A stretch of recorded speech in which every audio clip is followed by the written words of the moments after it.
Olá, amigos. Eu sou Sérgio Gabriel e hoje o nosso podcast Velha Guarda, Papo Sem Rodeios, nós vamos ter um papo muito consciente. É um papo de consciência sem rodeios. No dia que é dedicado à consciência negra, eu quero te trazer a uma reflexão. Nós vamos fazer narrativas, trazer narrativas e histórias que vai fazer você pensar se hoje devemos comemorar consciência negra ou se o negro deve ter uma nova consciência. Espera um pouco, eu volto já. Estamos de volta. Hoje, Velha Guarda Especial, o podcast Velha Guarda, Papo Sem Rodeios. E nós teremos um papo direto, sem rodeios, um papo sobre mentiras e verdades. E eu quero colocar para você que no dia denominado de Dia da Consciência Negra, dizer a você que a minha consciência, a sua consciência, ela é límpida, ela é clara, ela é justa e fiel.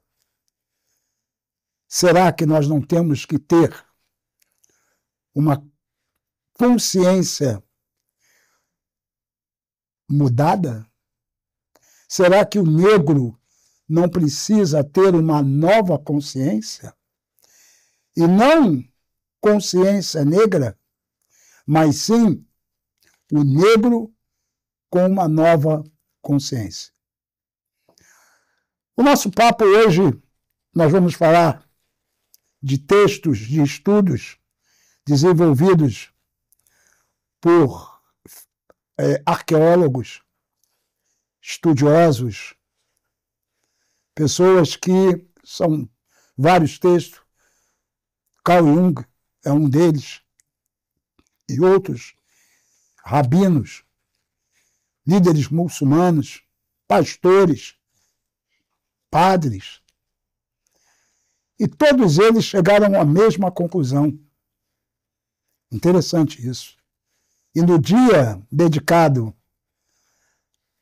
ao negro e à sua consciência, eu quero trazer esses textos, esses estudos, e quero pedir sua permissão para que eu possa ler para você, nesse podcast especial Velha Guarda, Papo Sem Rodeios. Quero trazer a sua reflexão, a sua consciência, a sua alma, algo muito importante. Algo que eu tenho certeza que vai te fazer refletir, que vai te fazer pensar, meditar. O texto diz assim: a base da hierarquia racial que dominou o cristianismo ocidental durante 500 anos, torno a repetir, a base da hierarquia racial que dominou o cristianismo ocidental durante 500 anos pode ter sido construída sobre uma distorção deliberada das Sagradas Escrituras. Sabe quem são as pessoas que mais sofreram com essa inverdade? Você já vai entender. Se eles soubessem, se nós soubéssemos, que verdadeiramente somos a base central no plano de salvação de Deus, mencionada mais vezes na Bíblia do que nós possamos imaginar. Fica comigo hoje. Fica comigo que você vai poder entender, vai poder começar a refletir nestas verdades. Hoje é o dia da consciência do negro. Eu vou te mostrar provas bíblicas que vão abalar com tudo que nos ensinaram, eu vou te mostrar os nossos verdadeiros heróis, homens e mulheres que nos representam, mas que nos apresentaram como coadjuvantes e não como atores principais. Não nos deixaram aprender sobre eles na escola dominical. Profecias que foram escondidas das nossas vistas, que foram enterradas sobre séculos de manipulação. Isto não é teoria, não é especulação, é escritura, história e arqueologia, que convergem para revelar uma verdade tão poderosa que sistemas inteiros foram construídos para mantê-la oculta. Na Etiópia, em um antigo mosteiro fundado no século XIII, chamado de Bebe-Líbanos, localizado nas montanhas etíopes, existem manuscritos bíblicos antigos que, supostamente, ou que certamente, contêm livros que não aparecem nas nossas Bíblias ocidentais. O Abas, que é o responsável por esse tesouro arqueológico do mosteiro, faleceu no dia 13 de março de 1967, chamou-se Abuna Tekle. Abuna Tekle era um homem, o responsável espiritual, era um líder religioso que ele não precisava falar. Ele, com a sua presença, denotava a unção que Deus lhe concedeu. Segundo relatos de estudiosos e arqueólogos que o conheceram, Carl Jung era um apaixonado por Abuna Tekle, que partiu com 99 anos. Neste local existe uma biblioteca onde as Bíblias manuscritas no idioma Giz, existem lá Bíblias manuscritas no idioma Giz, a língua litúrgica antiga da Etiópia. Algumas com mais de 1000 anos, protegidas em caixas de madeira talhada e que fazem parte de um acervo muito especial. Páginas feitas de pergaminho, de pele de cabra, escritas por uma caligrafia que mais parece uma pintura, uma arte pura. As nossas Bíblias ocidentais estão incompletas, porque Abuna Tekle nos diz que as Bíblias pentecostais, ou as Bíblias protestantes, têm 66 livros. As Bíblias católicas, 73 livros. Mas nas Bíblias etíopes, são 81 livros. Livros que já ouvimos falar. Livros que eu ouvi falar nos seminários, nas palestras, nos estudos. Mas não manuseias. Algumas sim, outras não.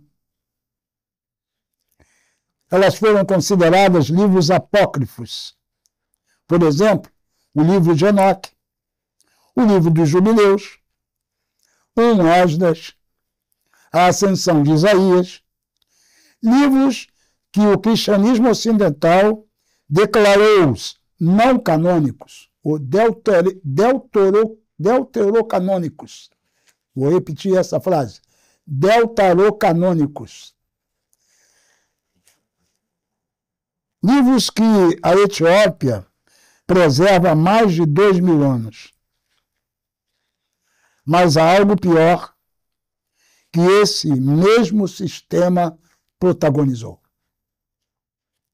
São as histórias que decidiram não contar para nós. Os heróis que decidiram esquecer. As profecias que decidiram ignorar. Livros que falam da nossa história. A história de África, de Cush. Nossa ancestralidade. Você sabe quem foi Cush? Filho de Cã, filho de Noé, Cush, neto de Noé. Também histórias da Etiópia, de todo o povo de pele preta, que está por toda a Bíblia, mas que os nossos mestres e líderes religiosos nunca ensinaram a ver, nunca nos mostraram. Eu quero que você agora, com muita tranquilidade, abra sua consciência de um negro sábio e honrado. Leia e veja o efeito devastador que a sua verdadeira consciência, como luz, trará a esse mundo. Comece a pesquisar. Eu vou te contar histórias aqui.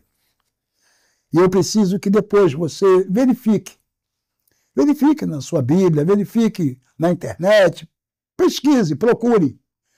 E veja que você vai trazer um novelo de informações. Uma mentira tão grande foi narrada, uma mentira tão grande, tão sistemática, tão cuidadosamente elaborada, para justificar a escravidão de milhões de príncipes e princesas, de seres humanos da pele preta. E essa mentira tem nome. Essa mentira tem nome. Fala-se da maldição de Cã, ou Ram, como é no hebraico. Vou te explicar exatamente como funcionou essa mentira, pois é importante que você se conscientize dela. Tudo começa no livro de Gênesis, no capítulo 9. Depois do dilúvio de Noé, ou de Noé,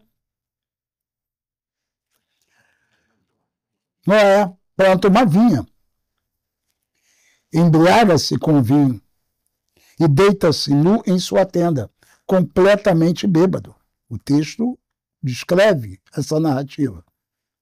Então, seu filho Ram, ou Cã, ao vê-lo nu, vai e conta aos irmãos Shem e Efté, ou Jafé, como queira.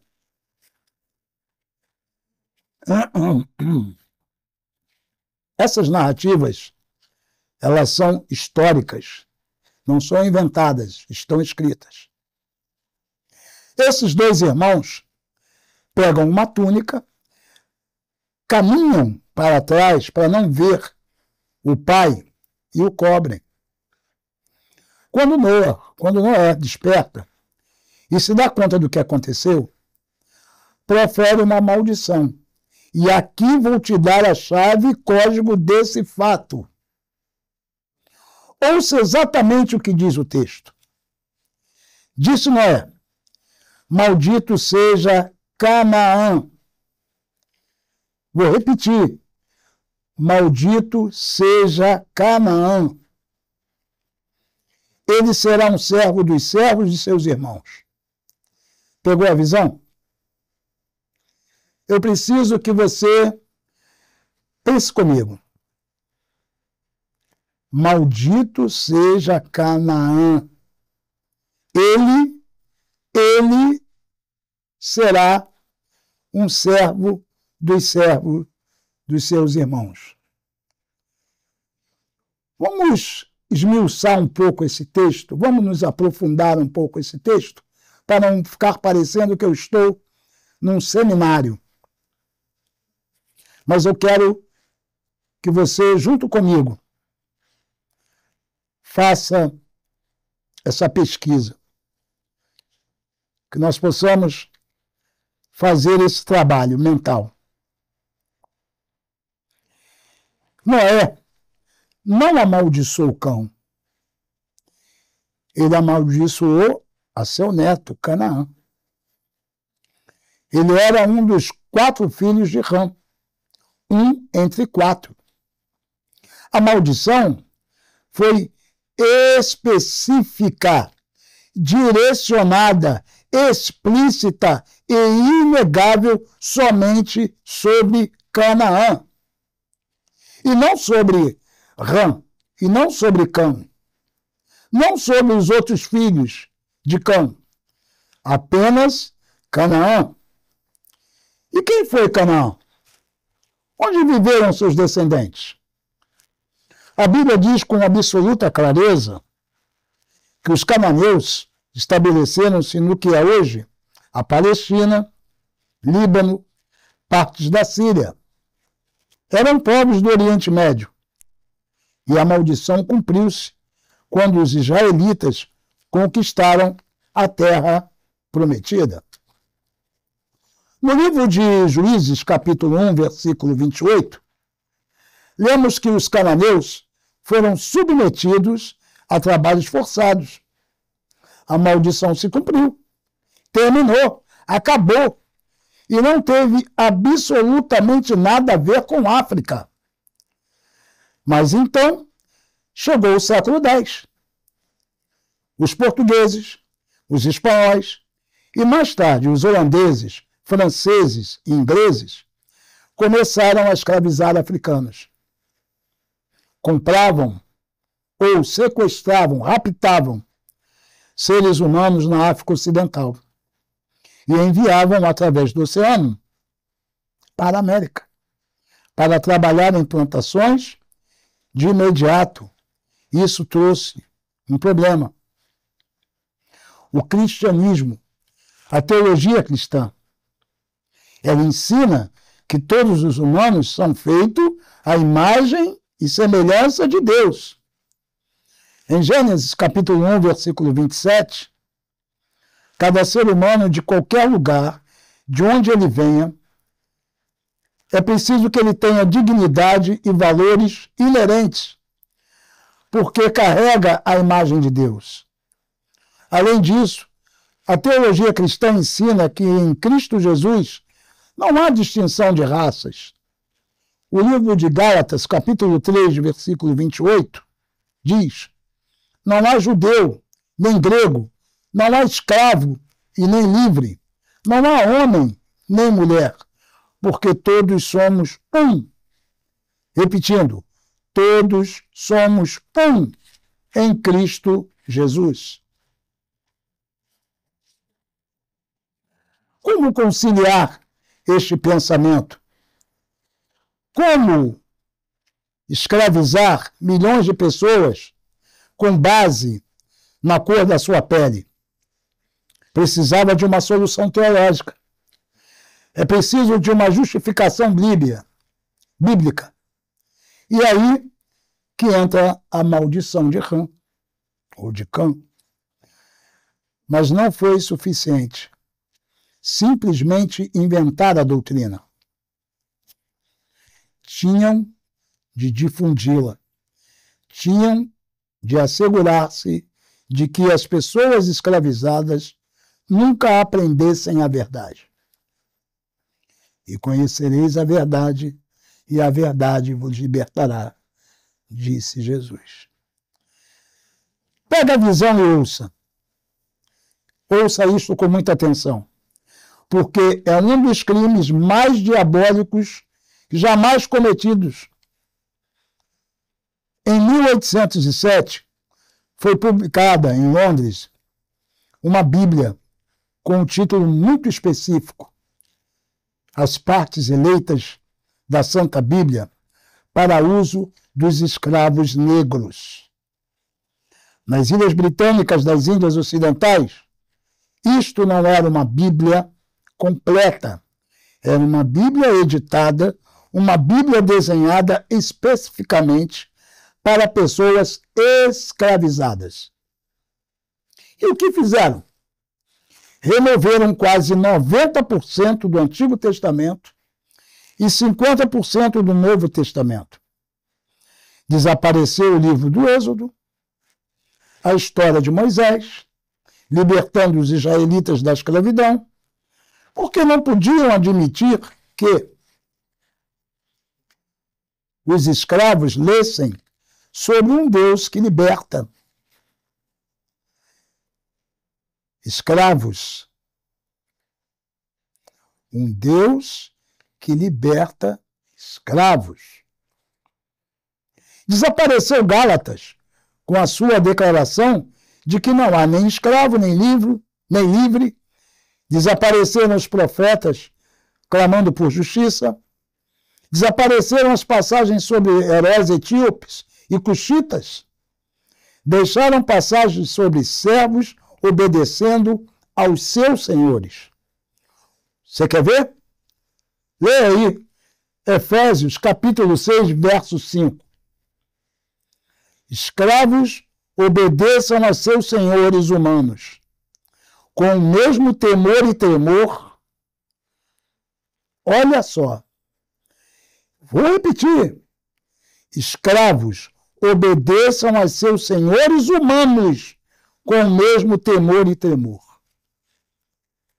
Eu quero que você faça uma exegese. Eu gostaria muito que teólogos, pastores, pudessem contradizer o que está escrito aqui.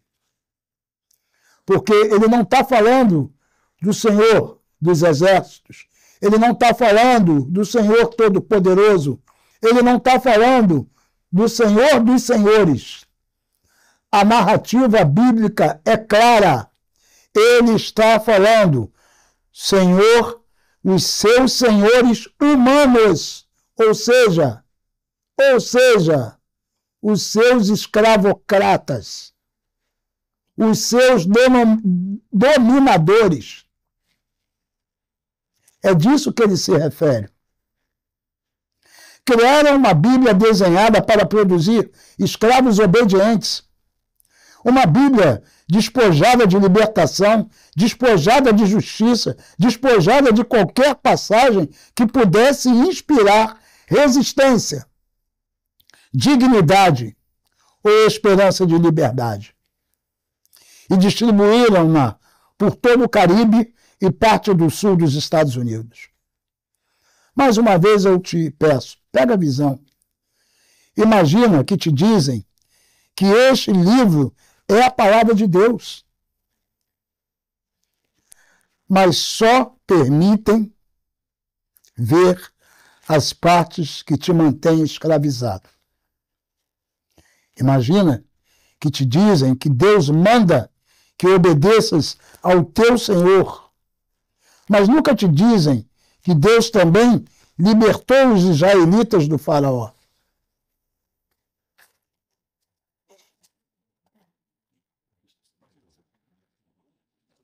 Isto é grande. Que Deus derrubou opressores, que Deus eterno,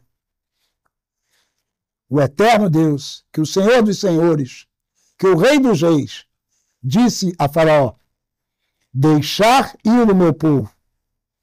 Isso não foi apenas escravidão, foi genocídio espiritual. Isso foi para destruir o sentido de identidade, dignidade e propósito divino das pessoas. E foi feito em nome de Jesus Cristo.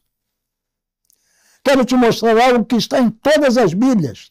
Na minha, na sua, nas bíblicas católicas, nas Bíblias protestantes, espíritas, nas Bíblias, em todas as Bíblias. Mas tenho certeza que você nunca ouviu ministrações, pregações, sermões que fizesse cair as escamas dos nossos olhos para melhor e maior entendimento. Está escrito no livro de Jeremias, no capítulo 38, versículo 10, se você puder, fica com a sua Bíblia aí do lado, porque nós vamos falar de passagens, eu quero que você cheque essas passagens. A história de um herói improvável, um etíope, de nome Ebed-Meleque. Um homem que eu já havia lido muito en passant, e não tinha realmente reparado, e nunca tinha me detido nele. Vou te contar essa história, pois ela é absolutamente crucial. Estamos no ano de 588, aproximadamente, antes de Cristo. Jerusalém estava sob cerco do exército da Babilônia. E o rei Zedequias está no trono, mas é fraco, é covarde. Rodeado de oficiais que odiavam o profeta Jeremias, porque ele continuava a dizer as verdades que o Senhor mandara, que Deus mandara. Continuava dizendo que Jerusalém cairia nas mãos da Babilônia. Porque resistir à Babilônia era inútil, que o juízo de Deus vinha pelo pecado da nação de Israel, que os oficiais que querem Jeremias morto, os oficiais queriam que esse homem fosse tirado daquele lugar. Então, vão ao rei e dizem, versículo 38, 4. Seja morto este homem, porque ele enfraquece as mãos dos homens de guerra que restam nessa cidade. Zedequias, covardemente, cede aos apelos dos líderes. Então pegaram Jeremias e o lançaram numa cisterna do príncipe. Uma cisterna é um poço bem fundo, para armazenar, guardar água. E estava vazia, exceto por lama no fundo. Baixaram o profeta de Deus a este poço com cordas e o deixaram ali. A lama era espessa, pegajosa, asfixiante. Jeremias era um homem idoso neste ponto, pois tinha profetizado durante décadas e agora estava preso na lama, no fundo de um poço escuro, deixado para morrer lentamente de exposição, inanição ou asfixia. Os oficiais que fizeram isto eram hebreus, eram os líderes do povo escolhido de Deus, que deveriam ter ouvido o profeta de Deus, o Navi, aquele que vem falar em nome do Senhor. Em vez disso, tentaram assassiná-lo. E então, segundo no versículo 7, ouvindo Ebed-Meleque, homem etíope, vou repetir, homem etíope, cuxita, negro, e eunuco da casa real, que tinham posto Jeremias na cisterna. Ebed-Meleque, o etíope, negro, e o texto é explícito, era um etíope africano, um eunuco, que significa que era um oficial da corte castrado. Segundo o costume das cortes do Antigo Oriente Médio, servia no palácio do rei Zedequias. E quando ouviu o que haviam feito a Jeremias, não ficou em silêncio. Não olhou para o lado. Foi diretamente ao rei. Versos 8 e 9 nos mostram isso. E saiu Ebed-Meleque da casa do rei e falou ao rei, dizendo: Meu senhor, o rei, mal fizeram estes homens em tudo quando fizeram a Jeremias o profeta, ao qual lançaram na cisterna, porque morrerá de fome naquele lugar, pois já não há pão na cidade. Veja o que ele fez. Não jogou política, não minimizou, não procurou o meio termo, chamou o mal pelo nome. Mal fizeram estes homens. E indicou a consequência. Jeremias morrerá de fome. Falou verdade ao poder, e algo assombroso aconteceu. No versículo de número 10, diz: Então mandou o rei a Ebed-meleque, o etíope, dizendo: Toma contigo 30 homens e tira Jeremias, o profeta, da cisterna, antes que morra. O rei, que momentos antes dissera que não podia fazer nada contra os oficiais, de repente encontra a sua coragem, quando um homem africano o confronta com a verdade. Ebed-meleque conseguiu permissão, conseguiu 30 homens. Na verdade, o texto hebraico diz 30 e não 3. Por que tirar um homem de lama profunda? Porque tirar esse homem requer força séria. E então, observe este detalhe dos versos 11 e 12. E tomou Ebed-meleque consigo os homens, e entrou na casa do rei por baixo da tesouraria. E tomou dali trapos velhos e roupas velhas, e desceu-os para Jeremias, com cordas à cisterna.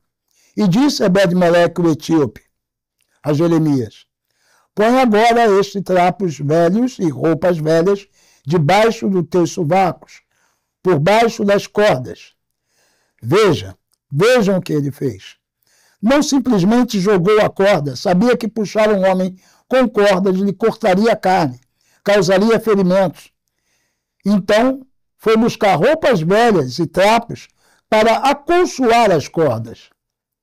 Em meio a um círculo, com uma cidade sob ataque, com caos por toda parte, este homem africano teve tempo para pensar no conforto de Jeremias. Mostrou compaixão nos detalhes. Verso de número 13 diz: E tiraram a Jeremias com as cordas e o levantaram da cisterna. E ficou Jeremias no ato da guarda. Ebed-meleque o etíope salvou a vida de Jeremias. O eunuco etíope salvou a vida do profeta mais importante da sua geração, enquanto os oficiais hebreus tentavam matá-lo. O homem africano resgatou-o. E aqui vem o crucial. Isto é o que ninguém te ensinou. Ainda em Jeremias 39, 15 ao 18, Deus fala diretamente a Ebed-meleque. E veio a palavra do Senhor a Jeremias, estando ele encerrado no ato da guarda, dizendo: Vai e fala a Ebed-meleque, o etíope, dizendo: Assim diz o Senhor dos Exércitos, Deus de Israel: Eis que eu trarei as minhas palavras sobre esta cidade para mal, e não para bem. E serão cumpridas naquele dia perante ti. Mas naquele dia te livrarei, diz o Senhor, e não serás entregue nas mãos dos homens de quem temes. Porque certamente te livrarei, e não cairás à espada, mas a tua vida te será por despojo, porque confiaste em mim. Assim diz o Senhor. Deus falou diretamente a Ebed-meleque. Deus fez uma promessa pessoal. Enquanto Jerusalém caía, enquanto milhares morriam, Deus disse: Eu te livrarei, porque confiaste em mim. A coragem de Ebed-meleque, a sua compaixão, a sua disposição de defender o que é certo, Deus chamou a isso de confiança. E Deus o recompensou.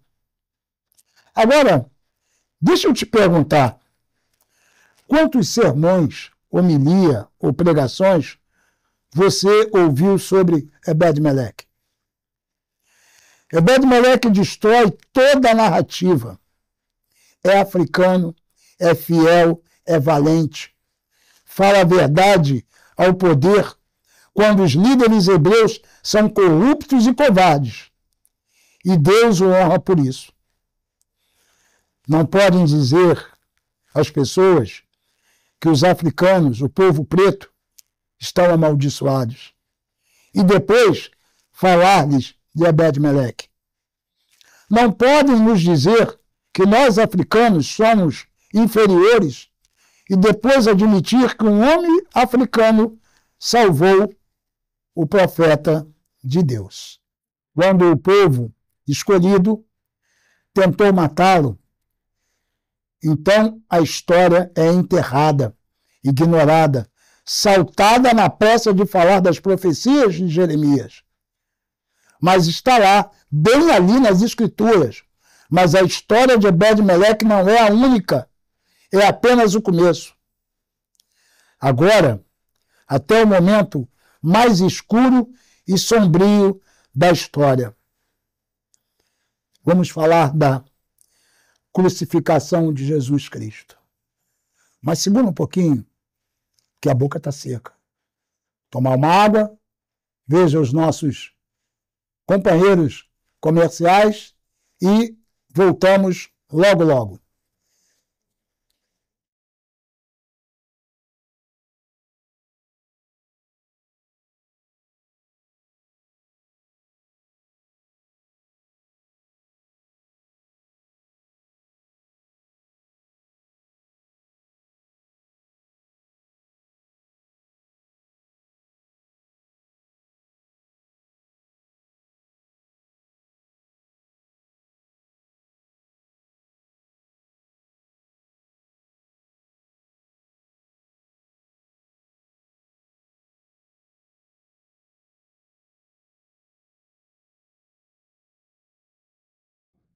XM Conceitual é a produção que cuida, é a empresa que cuida desse podcast com muito carinho. E a sua CEO e o seu digníssimo esposo, Rafael e minha querida irmã Ana Correia. Rafael Correia e Ana Correia são os produtores responsáveis por esse podcast. Velha guarda, papo sem rodeios. XM Conceitual. Escreve aí, guarda esse nome. XM Conceitual. Um abraço. Obrigado do fundo do meu coração. Estamos de volta e hoje, especial Velha Guarda. Papo sem rodeios. Consciência negra ou negro com uma nova consciência? Até o momento mais escuro e sombrio da história humana, vamos nos transportar a esse momento. A crucificação de Jesus Cristo. Jesus foi espancado, torturado, açoitado, até que a carne pendia das suas costas, em tiras. Obrigaram-no a carregar uma pesada cruz de madeira pelas ruas de Jerusalém. As ruas estavam cheias, o povo gritava, alguns zombavam, outros choravam.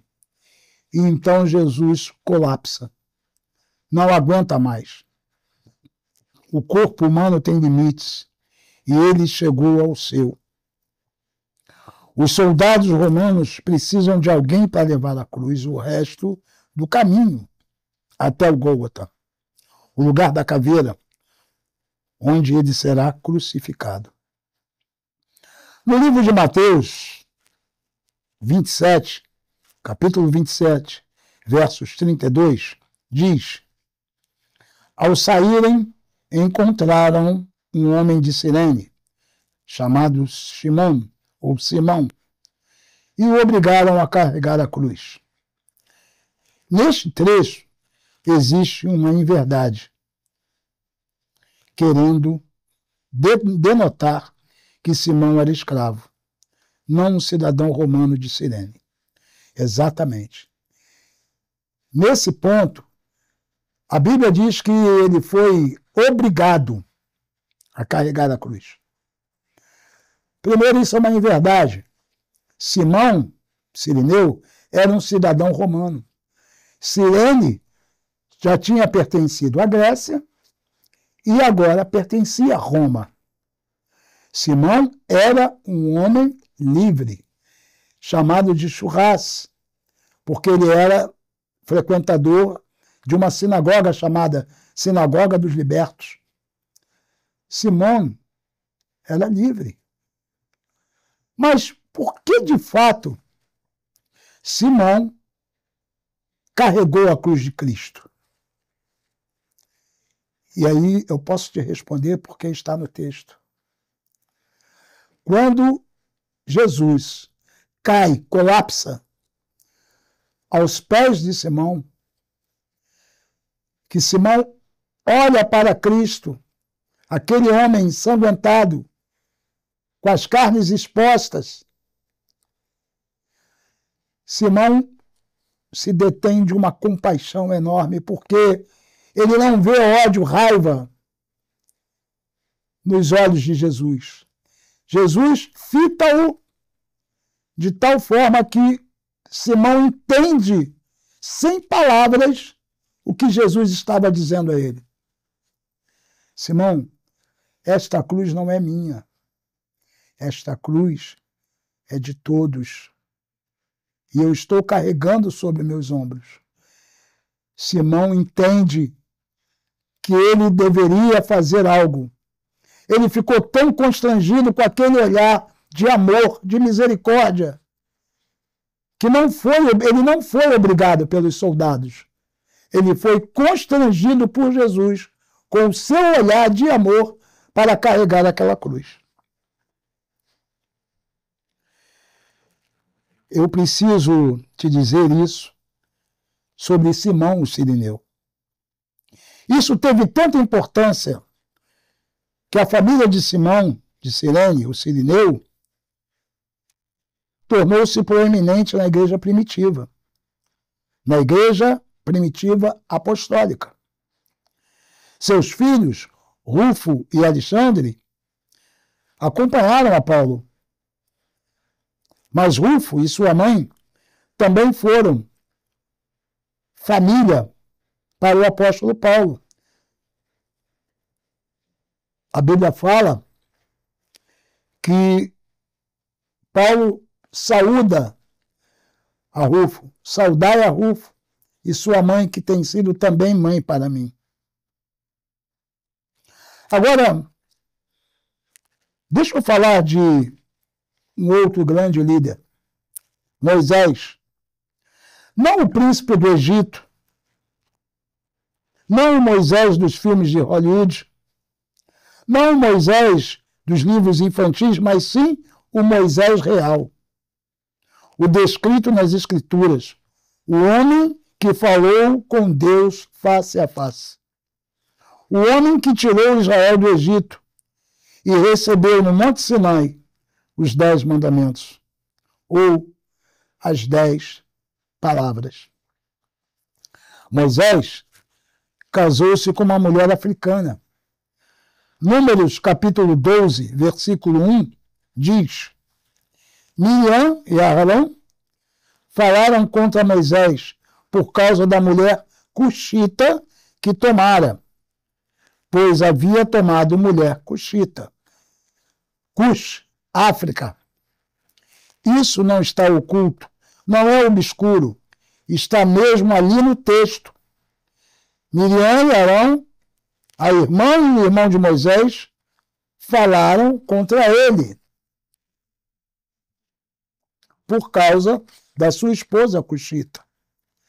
Cush, na geografia bíblica, refere-se à região ao sul do Egito, a área que agora chamamos de Sudão e Etiópia. Os cuxitas eram africanos.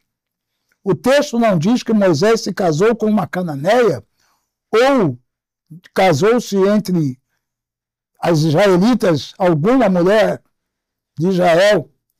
Diz que se casou com uma cuxita, uma africana. E eis o que acontece depois. Em Números capítulo 12, versos 9 e 10, diz assim: Então a ira do Senhor contra ele se acendeu e retirou-se. E a nuvem se afastou de sobre a tenda. E eis que Miriam se tornou leprosa, branca como a neve. Deus feriu Miriam com lepra por criticar o casamento interracial de Moisés. Já te falaram isso?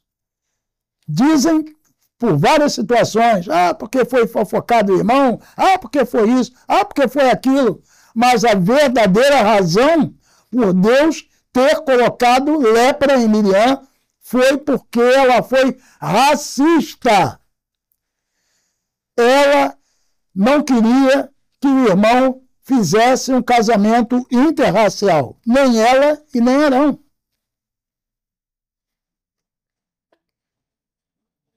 Pensa nisso. O Criador do universo, o Deus de Abraão, de Isaac e Jacó, puniu diretamente o racismo.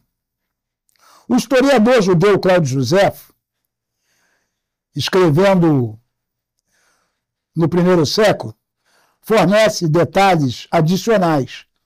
Descreve como Moisés, antes de liderar Israel, liderou uma campanha militar egípcia na Etiópia. Isso está nos livros de Flávio Josefo e não na Bíblia. Ali conheceu Tarvis, a filha do rei etíope, e lá ela também apaixonou-se por ele. E eles casaram-se, e ela tornou-se sua esposa. Agora, se essa Tarvis é a mesma mulher cuxita mencionada em Números 12, ou se Moisés teve mais de uma esposa, como era comum naquela cultura, o ponto permanece. Moisés, o profeta do Antigo Testamento, estava ligado por casamento à realeza africana. Isto não foi um escândalo, mas foi um erro. Este era o líder escolhido de Deus. Não foi um escândalo, mas foi um erro considerado pelas pessoas. Mas não foi um erro considerado para Deus. Porque Moisés era o líder escolhido por ele. E o Senhor defendeu o seu casamento tão agressivamente que feriu a irmã de Moisés com doença, quando ela falou contra ele. Então, aqui está a pergunta que ninguém quer fazer. Por que não nos ensinam isto? Por que não ouvimos pregações e sermões sobre Deus defendendo um casamento interracial? Por que a nossa história, a história de Tarvis, não está inclusa nos livros bíblicos para crianças ou para nós mesmos? Poderia ser porque contradiz a narrativa que tem sido vendida durante séculos. Agora, vamos dar um salto de 100 anos à frente. Estamos no livro de Atos, o nascimento da igreja cristã. Jesus morreu, ressuscitou e ascendeu. Os apóstolos estão espalhando o evangelho por toda Jerusalém e Judéia. Então, algo notável acontece em Atos 8. Um anjo do Senhor fala a Filipe, um dos primeiros evangelistas, e diz: vai para o sul, para o caminho que vai de Jerusalém a Gaza. Filipe obedece. E ali, nesse caminho, encontra um eunuco, etíope, um alto oficial encarregado de todo o tesouro de Candace, rainha dos etíopes. Pare e pensa. Pare e pensa comigo. Quem é este homem? Não é um camponês, não é um mendigo, é o diretor financeiro de um reino inteiro. É a realeza africana, viajando com uma carruagem e séquito. E o que está fazendo? Ele estava lendo o profeta Isaías, especificamente Isaías 53, a passagem sobre o servo sofredor, sobre o que foi aquele que foi levado como cordeiro ao matadouro. Filipe aproxima-se e pergunta: entendes o que lê? O etíope diz com total sabedoria: como entenderei se alguém não me ensinar? Então Filipe sobe a carruagem e ali mesmo, no caminho do deserto, explica que Isaías 53 é só sobre Jesus. Conta-lhe o evangelho e o etíope crê. Então chegam à água. E como diz a narrativa de Atos 8,36, disse o eunuco: eis aqui água. Quem impede que eu seja batizado? O que impede? Pararam a carruagem, descem a água e Filipe batiza-o. Ali mesmo, este eunuco etíope torna-se o primeiro converso cristão. Documentado em toda a África. Não por acidente, não como uma ideia de última hora, por designação divina.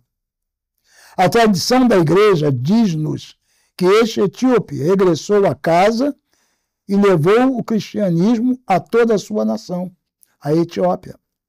Tornou-se um dos primeiros reinos cristãos do mundo.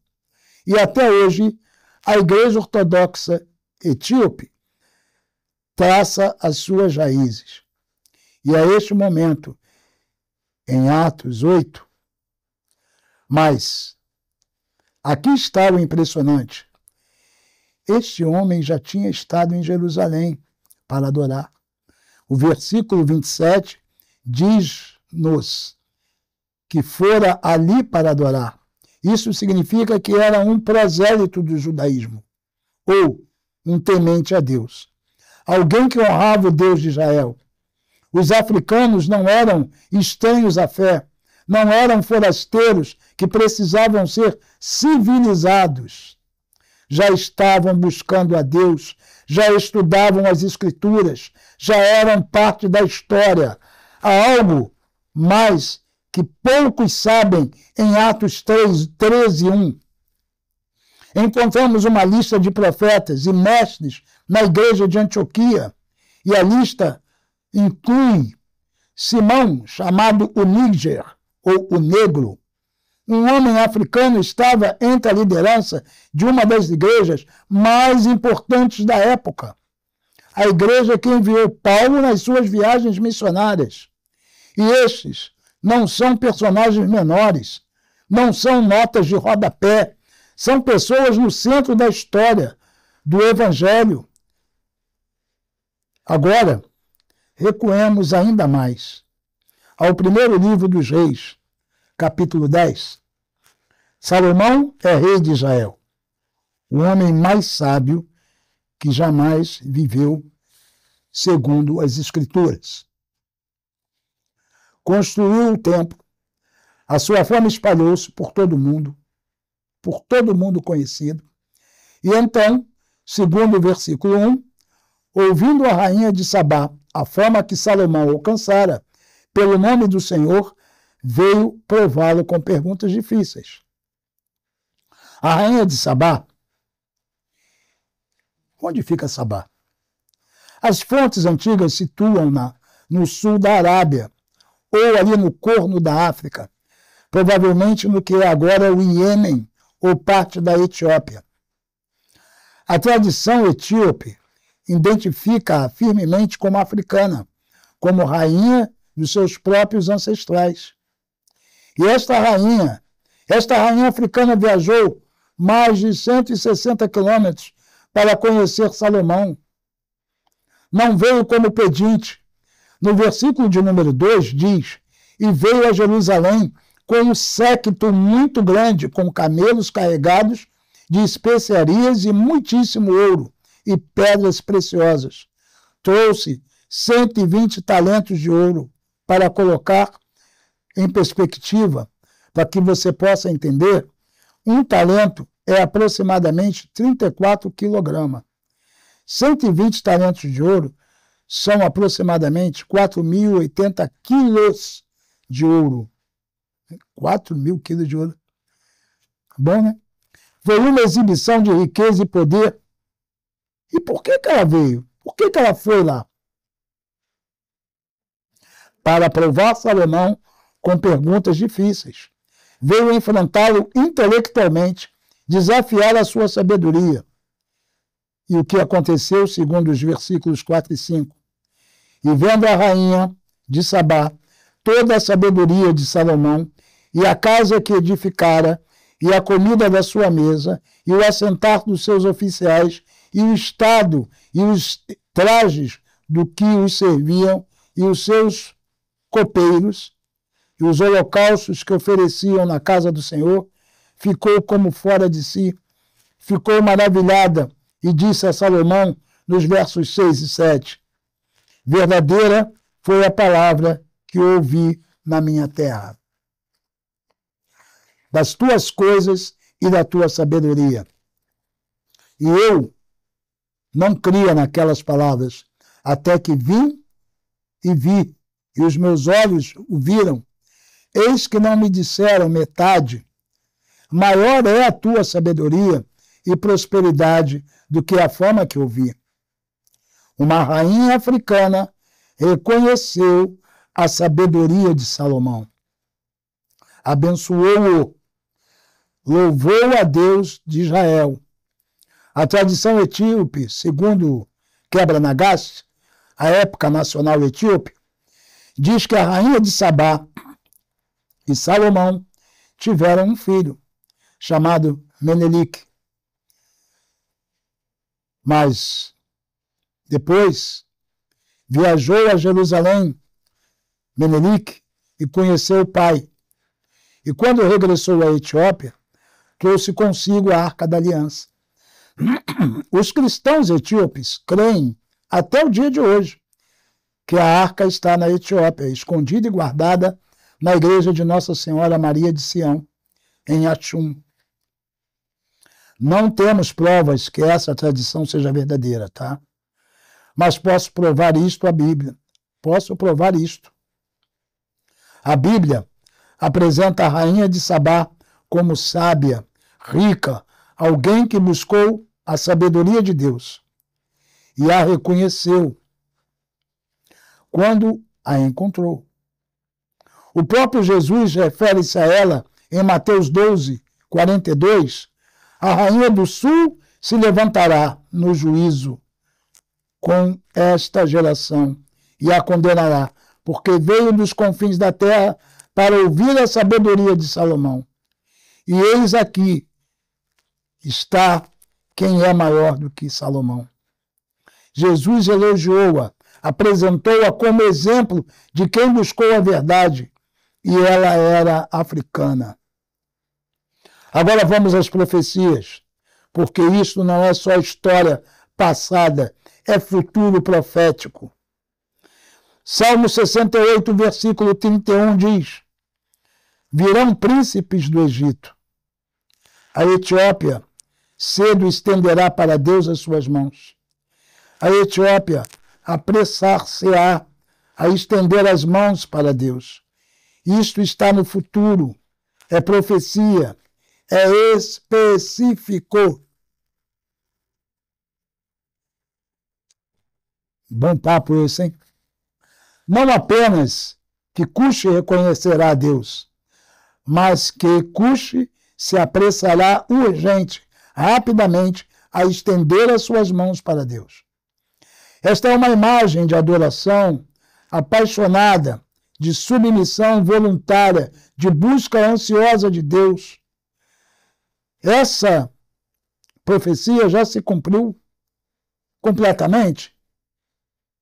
Acho que ela pode ficar melhor.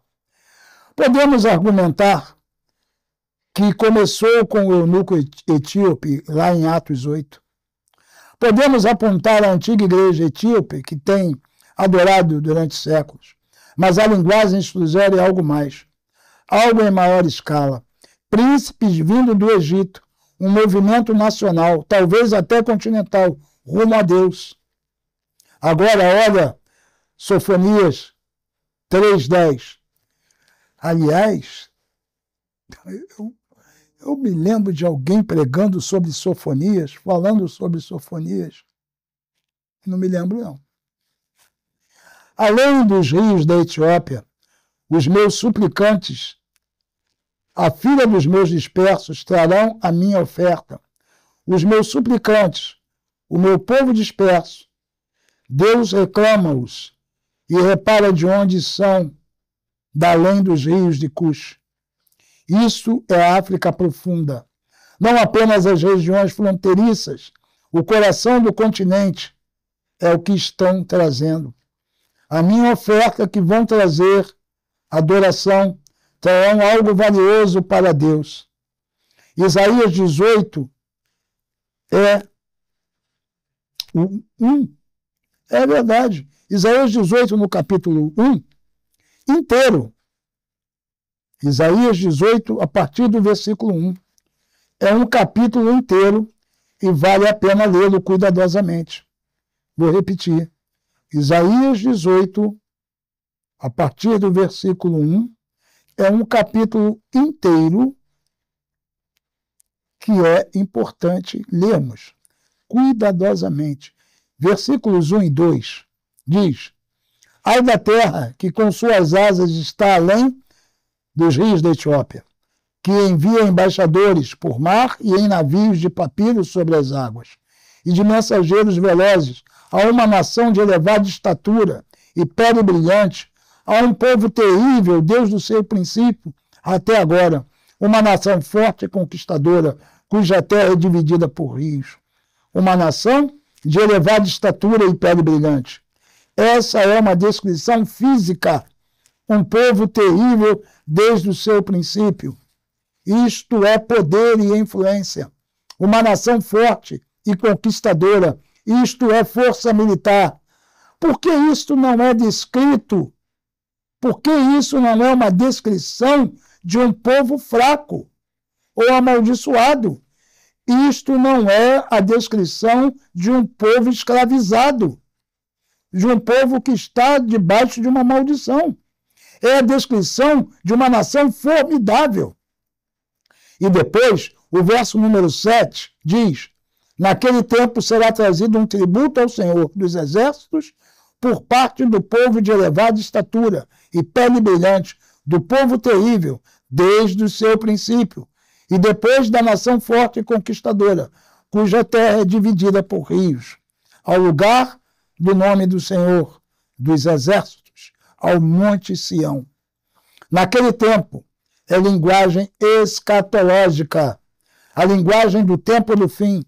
Naquele tempo, quando o plano de Deus alcançar a sua culminação, esta poderosa nação africana trará tributo ao Monte Sião.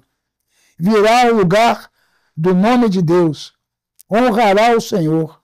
Isto ainda não aconteceu, não plenamente. Sim, há cristãos etíopes, sim, há crentes por toda a África, mas um reconhecimento nacional oficial, trazer tributo ao Monte Sião, da maneira que está nessa profecia, descreve ainda é futuro. A maneira que está descrita ainda é futuro. E olha só o que diz Amós. O profeta Amós é sensacional. Amós 9, no versículo 7 diz: porventura não sois para mim como os filhos dos etíopes? Ó, filhos de Israel, diz o Senhor. Não fiz eu subir a Israel da terra do Egito, e aos filisteus de Caftor, e aos filhos de Quir, Deus está repreendendo o orgulho de Israel. Está dizendo: pensam que são especiais porque vos tirei do Egito? Vocês pensam que são a única nação que me importa? Olhem para os cuxitas, olhem para os filisteus, olhem para os sírios. Tenho trabalhado na história deles também. Esta é uma declaração radical. Deus declara que sua preocupação, o seu amor, a sua obra soberana estendem-se a todas as nações, incluindo e especificamente nomeando os cuxitas. Israel não tem o monopólio da atenção ou do favor de Deus. Então, aqui está o que precisas entender. Aqui está o que nós estamos precisando colocar na nossa consciência. As pessoas de herança africana não são notas de rodapé. Na história de Deus, não são figurantes. Estão tecidas no tecido mesmo da profecia bíblica. Desde Gênesis até Apocalipse, salvaram profetas, levaram a cruz de Cristo, estiveram entre os primeiros a espalhar o Evangelho e, segundo as próprias Escrituras, têm um papel específico nos tempos do fim, que ainda não se cumpriu. A missão é quádrupla, e vou explicar. Primeiro, a missão de preservação. Os cristãos africanos, particularmente a igreja etíope, preservaram textos e tradições que o resto do cristianismo perdeu ou descartou. Guardaram o livro de Enoque, quando o Ocidente declarou não canônico. Mantiveram a sua liturgia, quando outros modernizaram. Sustentaram uma linha contínua de fé, através da expansão islâmica. Através do colonialismo, através de cada narrativa, de cada tentativa de destruir, ela foi se mantendo. Isso não é acidental. Esta é uma missão divina de preservação. Quando, em 1947, foram descobertos os manuscritos do Mar Morto, adivinha o que havia neles? Fragmentos do livro de Enoque, fragmentos do livro de Jubileus, escritos em hebraico e aramaico, datado do século II a.C. Os etíopes tinham estado certos o tempo todo, tinham preservado textos antigos que o Ocidente perdera ou deliberadamente removera. Segundo, a missão de testemunho, que já vimos, Ebed-Meleque deu testemunho de coragem e justiça, quando todos os outros se calaram. O eunuco etíope deu testemunho de fé sem fronteiras, mostrando que o Evangelho era para todas as nações, desde o primeiro dia. Simão de Cirene deu testemunho de sofrimento, partilhado, literalmente, levando a cruz de Cristo. Estes não são papéis menores, são testemunhos que demonstram verdades centrais do Evangelho. Justiça, universalidade, sofrimento. Terceiro, a missão de sabedoria. Lembram da rainha de Sabá? Veio buscar sabedoria e reconheceu quando a encontrou. A tradição africana sempre valorizou a sabedoria, a história, o provérbio, a história oral passada de geração em geração. Isso não é primitivo, é um sistema sofisticado de preservação do conhecimento. E as Escrituras honram-no. O próprio Jesus elogia a Rainha do Sul pela sua busca de sabedoria. Há uma missão aqui: perseguir a sabedoria, honrar a sabedoria, trazer sabedoria à mesa. E quarto, a missão de restauração futura. As passagens que lemos não são apenas sobre o passado, são sobre o futuro, são sobre um tempo em que as nações africanas trarão tributo a Sião, quando Cush se apressar a estender as mãos E aqui está o assombroso. Enquanto o cristianismo ocidental conquistava e colonizava, enquanto construía impérios e escravizavam pessoas, a igreja etíope mantinha silenciosamente a fé, enquanto a igreja ocidental se dividia em denominações e travava guerras teológicas. A igreja etíope preservava textos antigos, enquanto a igreja ocidental se acomodava ao racismo, ao nacionalismo. Os cristãos africanos davam testemunho de um evangelho sem fronteiras. E agora, no século XXI, onde está crescendo o cristianismo mais rapidamente, não na Europa, não na América do Norte, em África, na Ásia, América Latina, no sul global. E a África está liderando o caminho. A Nigéria tem mais cristãos do que qualquer país europeu. Na República Democrática do Congo, há avivamento. A igreja da Etiópia é antiga e está viva. A profecia está se desenrolando. Cuxo está estendendo as suas mãos para Deus, não lentamente, não de má vontade, apressando-se urgentemente, apaixonadamente. Mas aqui está a parte que foi roubada de nós, descendentes africanos, povo de Cuxo. Se os nossos ancestrais vieram desse continente, e é claro que vieram com toda certeza, precisamos entender que fazemos parte disso. Não somos um acidente, não somos nota de rodapé, não somos parte de uma profecia. Nós somos parte de uma profecia bíblica. Somos parte de uma missão divina que remonta ao princípio e se estende até o fim. O inimigo trabalhou horas extras para garantir que não soubéssemos isto. Porque se soubéssemos, caminharíamos de forma diferente. Iríamos verter de forma diferente.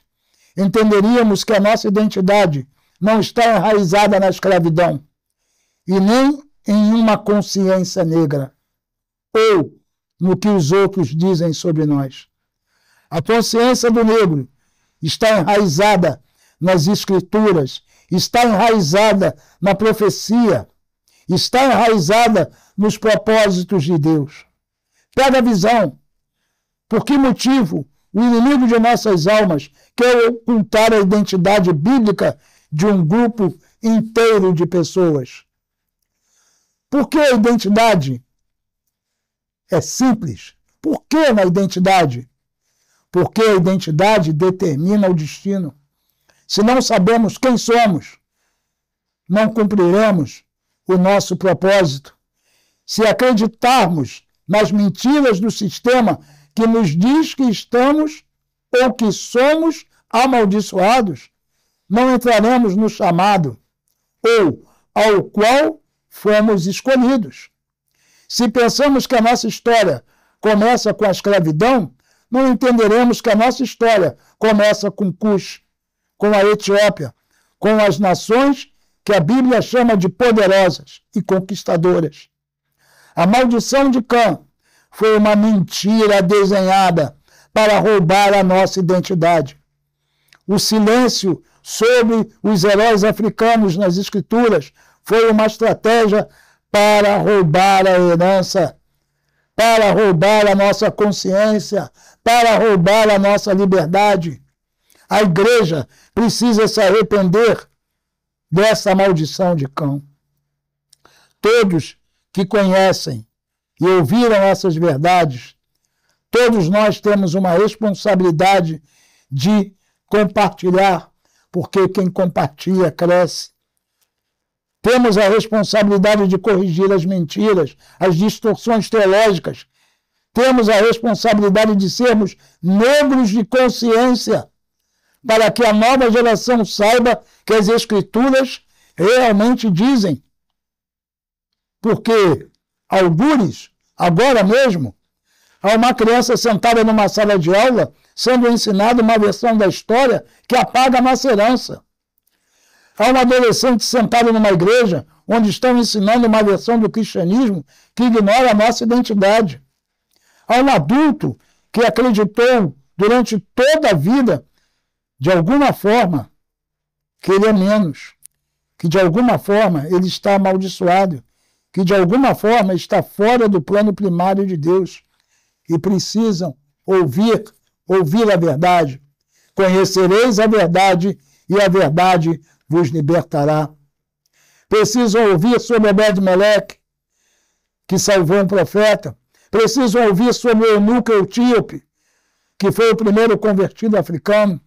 Precisam ouvir sobre a esposa cuxita de Moisés e como Deus defendeu esse casamento.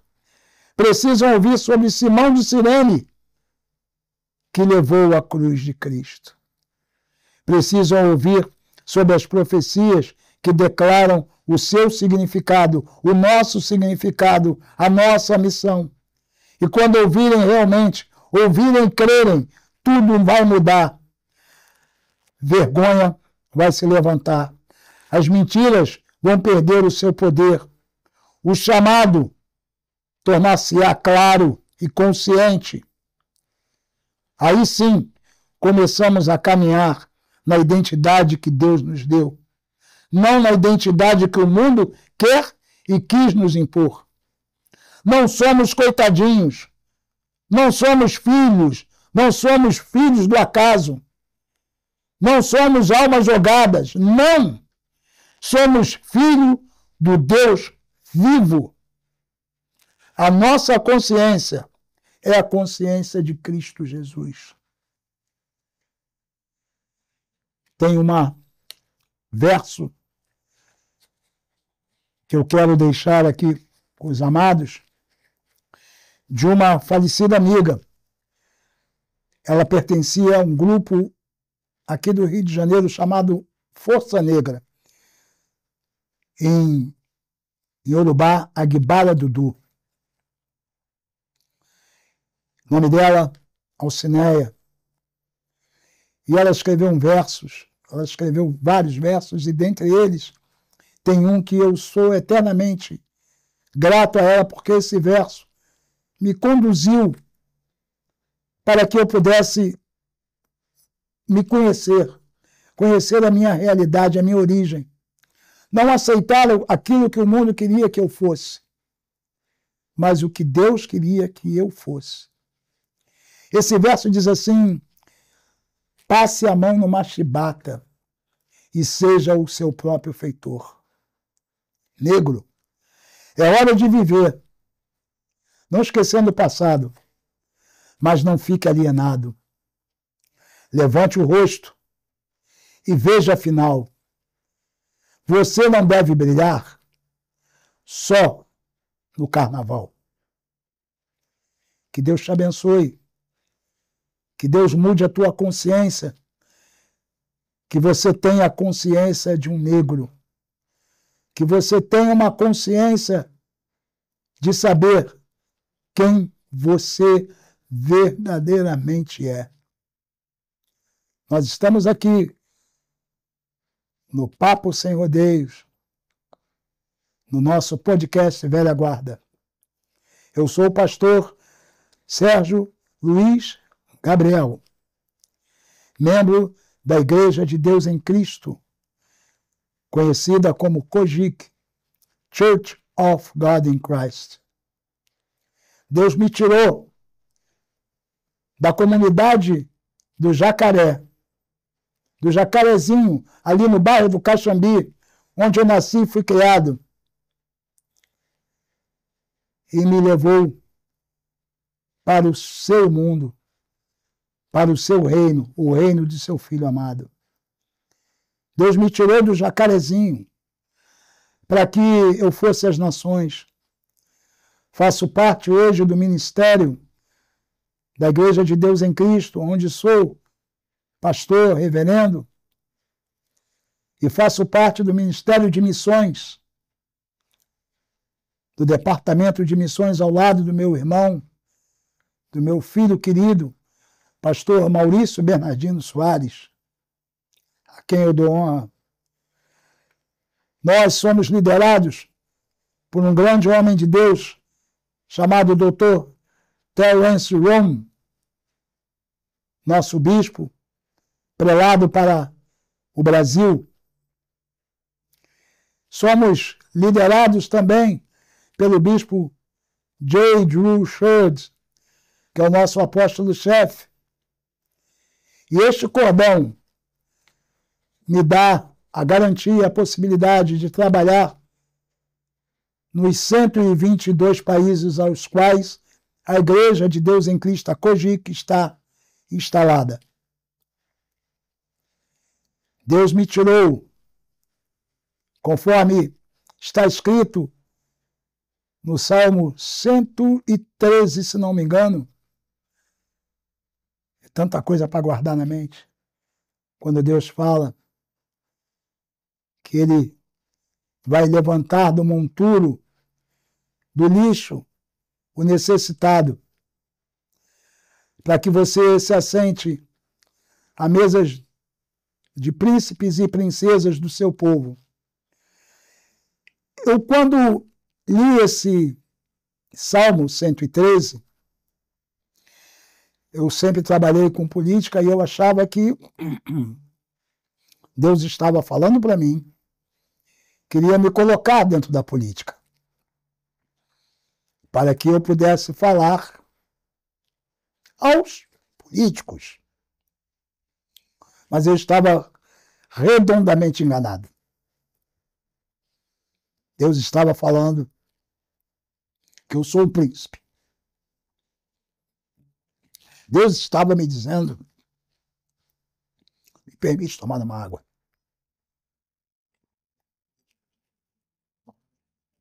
Deus estava me dizendo que eu tenho uma origem, que eu tenho uma terra, uma nação, que eu sou um príncipe. E me colocou junto com príncipes e princesas do meu povo. Eu estou com príncipes, com princesas do povo cuxita, do povo negro.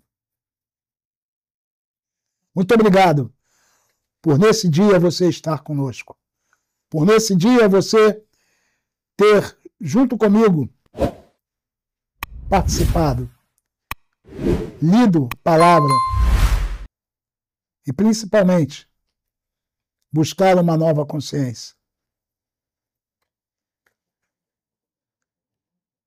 Isso significa Shaddai. Este é o sinal que Deus coloca sobre seu povo para abençoá-lo. Deus manda Arão que coloque esse sinal sobre o povo dele, porque é as iniciais do seu nome. Eu coloco sobre o nosso povo, sobre o povo negro, sobre o povo de pele preta, sobre os cuxitas de todo o mundo, do Brasil, de São Paulo, do Rio de Janeiro. Aqui está o poder de Deus. E eu me despeço de você dizendo o seguinte. Número 6 diz: Evarechecha Adonai verishmechecha, e a hora Adonai panavelecha viruneca, e sa Adonai panavelecha, veia sem lecha shalom. Que o Senhor te abençoe e te guarde. Que o Senhor faça resplandecer a luz do seu rosto sobre ti e te agracie. Que o Senhor, povo preto, levante sobre ti a luz do seu rosto. Que o Senhor te dê a paz. E eu colocarei o meu nome sobre os filhos de Israel e eu os abençoarei. Assim diz o Senhor. Um abraço a todos. Até a próxima.